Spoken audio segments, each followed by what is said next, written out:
Proclamación del Santo Evangelio según San Mateo. En aquel tiempo Jesús, llamando a los 12 discípulos, les dio autoridad para expulsar espíritus inmundos y curar toda enfermedad y dolencia. Estos son los nombres de los 12 apóstoles. El primero, Simón, llamado Pedro, y su hermano Andrés, Santiago, el de Zebedeo, y su hermano Juan, Felipe y Bartolomé, Tomás y Mateo, el publicano, Santiago, el de Alfeo y Tadeo, Simón el celote y Judas Iscariote, el que lo entregó. A estos 12 los envió Jesús con estas instrucciones: no vayáis a tierra de gentiles, ni entréis en las ciudades de Samaria, sino id a las ovejas descarriadas de Israel. Id y proclamad que el reino de los cielos está cerca. Palabra del Señor. Gloria a ti, Señor Jesús.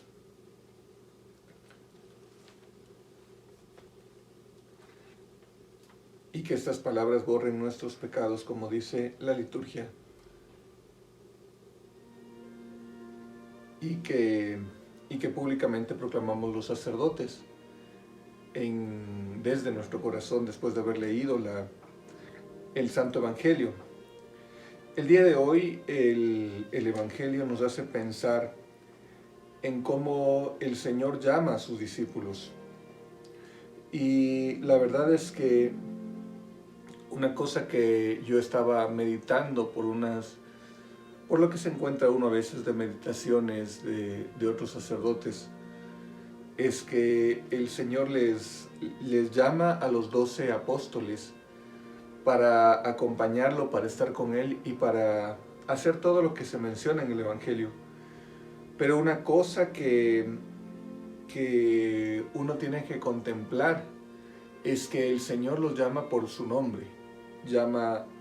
Y el Evangelio menciona a cada uno de los apóstoles cuando son llamados. El Evangelio hubiera podido decir que llamó a los 12 y se hubiera quedado en eso. Pero conocer el nombre de los apóstoles no es únicamente, mencionar el nombre de los apóstoles también te habla de un conocimiento de la persona.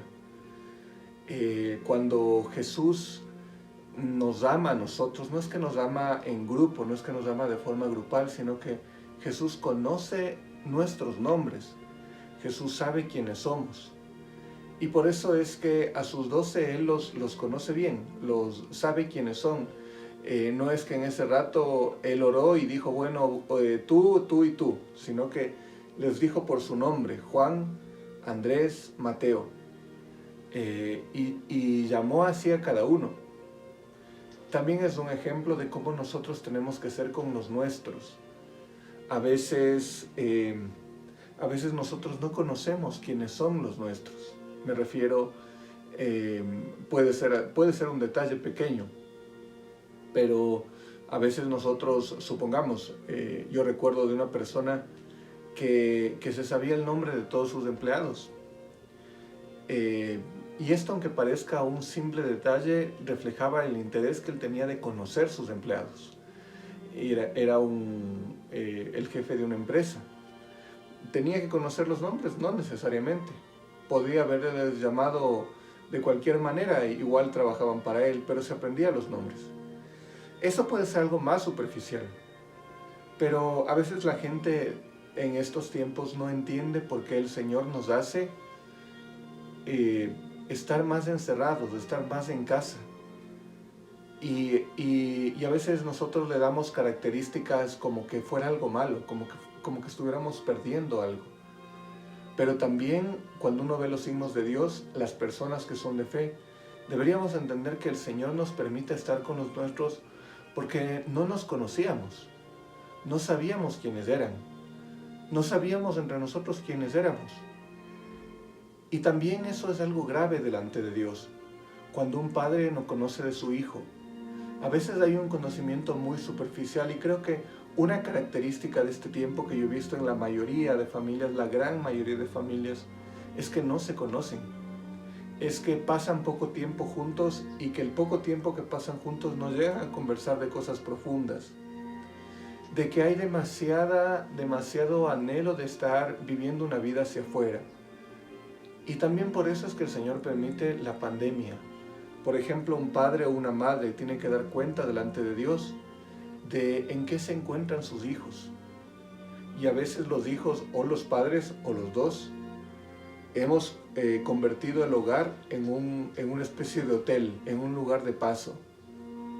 Y yo les digo sinceramente, creo que el Señor permite estas cosas, la pandemia, permite cosas graves para que la persona aprenda a entrar dentro de sí misma y aprenda a amar a los que están cerca.